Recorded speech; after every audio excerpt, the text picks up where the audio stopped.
زندگی کبھی کسی کو مفت میں کچھ نہیں سکھاتی۔ جب کوئی کہتا ہے کہ مجھے زندگی نے یہ سب سکھایا ہے تو یقین مانو اس نے اس کی بہت بڑی قیمت ادا کی ہوتی ہے۔ جس گھر میں پرندوں، جانوروں اور چونٹیوں کو رزق ملتا ہے اس گھر سے کبھی رزق ختم نہیں ہوتا۔ تمہارے نفس کی تربیت کے لیے اتنا ہی کافی ہے کہ تم ان چیزوں سے دور رہو جو تمہیں دوسروں میں بری لگتی ہے۔ نا امید شخص ہر اچھا موقع بھی گوا دیتا ہے اور پر امید شخص ہر پریشانی میں بھی موقع تلاش کر لیتا ہے۔ لوگ کیچڑ سے بچ کر چلتے ہیں تاکہ کپڑے خراب نہ ہو جائیں، اور کیچڑ کو یہ گھمنڈ ہونے لگتا ہے کہ لوگ اس سے ڈرتے ہیں۔ ہمارے ارد گرد بھی کچھ انسان اسی غرور میں رہتے ہیں۔ گھبرائیں نہیں، سازشیں بھی انہی کے خلاف ہوتی ہیں جن میں کوئی خاص بات ہو۔ دشمن بنانے کے لیے ضروری نہیں کہ آپ کسی سے لڑائی کریں، بس حق اور سچ بولیں۔ بے شمار دشمن آپ کو اپنے خاندان میں ہی مل جائیں گے۔ جیتنے والا ہمیشہ جیتنے پر توجہ دیتا ہے اور ہارنے والا ہمیشہ جیتنے والے پر توجہ دیتا ہے۔ زندگی میں زیادہ رشتوں کا ہونا ضروری نہیں، لیکن جو رشتے ہیں ان میں زندگی کا ہونا ضروری ہے۔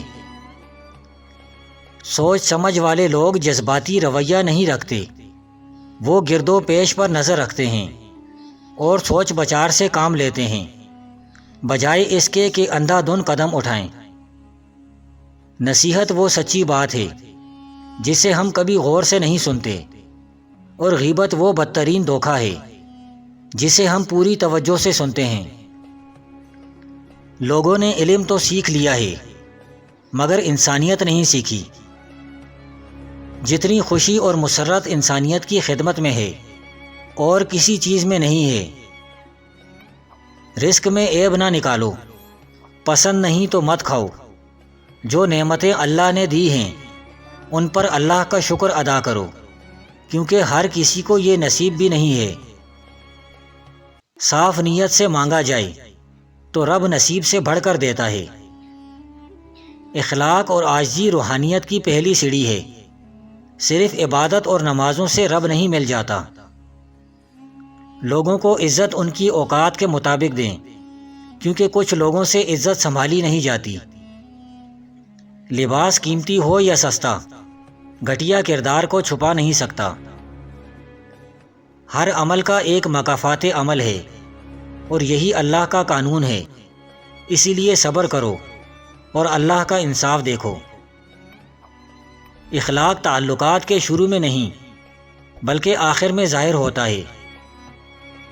پہلے وقتوں میں لوگوں کے پاس ضمیر تھا بغیر علم کے، اور ہمارے پاس علم ہے بغیر ضمیر کے۔ میں تو یہی کہوں گا کہ جب کسی کے دل کا دروازہ آپ کے لیے بند ہو جائے تو اسے کھٹکھٹا کر اپنی عزت نفس نہ گرائیں، کیونکہ ڈھونڈنے سے وہ ملتا ہے جو بچھڑ گیا ہو، وہ نہیں ملتا جو بدل گیا ہو۔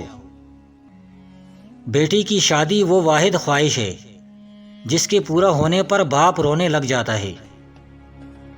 شوہر کو اپنی بیوی کے لیے اتنا اچھا ہونا چاہیے کہ بیوی دعا کرے کہ میری بیٹی کو بھی آپ جیسا ہم سفر ملے۔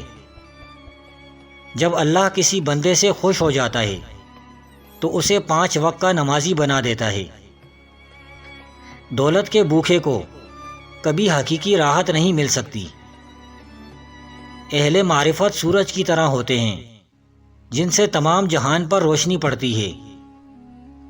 مومن کو نیند کرنا زیبا نہیں جب تک اپنا وصیت نامہ اپنے سرہانے نہ رکھ لے۔ دنیا دار دنیا کے پیچھے دوڑ رہے ہیں اور دنیا اہل اللہ کے پیچھے۔ بادشاہوں کو وہی نصیحت دے سکتا ہے جس کو نہ سر کا خوف ہو اور نہ دولت کی تمنا۔ حاسد دشمن پر پتھر پھینکتا ہے مگر وہ واپس اسی کو آ لگتا ہے۔ بادشاہ کی صحبت میسر ہو تو اس کے ساتھ ایسا برتاؤ کیا کرو جس طرح عاقل عورت بیوقوف شوہر کے ساتھ کرتی ہے۔ نہ تو اچھی زندگی سے محبت کرو اور نہ نفرت کرو، لیکن تم جو زندگی بسر کر رہے ہو اسے اچھی طرح بسر کرو، خواہ وہ کتنی ہی طویل یا قلیل ہو۔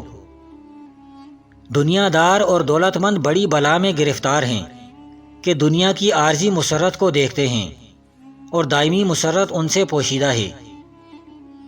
سب سے عاجز اور لاچار وہ آدمی ہے جو دوست بنا نہ سکے، اور اس سے زیادہ مجبور وہ ہے جو دوست بنا کر چھوڑ دے۔ عورت سراپا شر اور خرابی ہے، اس سے بڑھ کر خرابی یہ ہے کہ عورت کے بغیر گزارا بھی نہیں ہو سکتا۔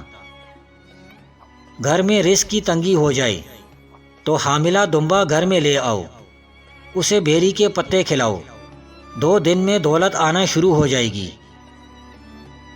انسان کے پاس ایک ایسی قوت بھی ہے جو مستقبل میں جھانک سکتی ہے، یہ صرف اس وقت بیدار ہوتی ہے جب حواس خمسہ سو رہے ہوتے ہیں۔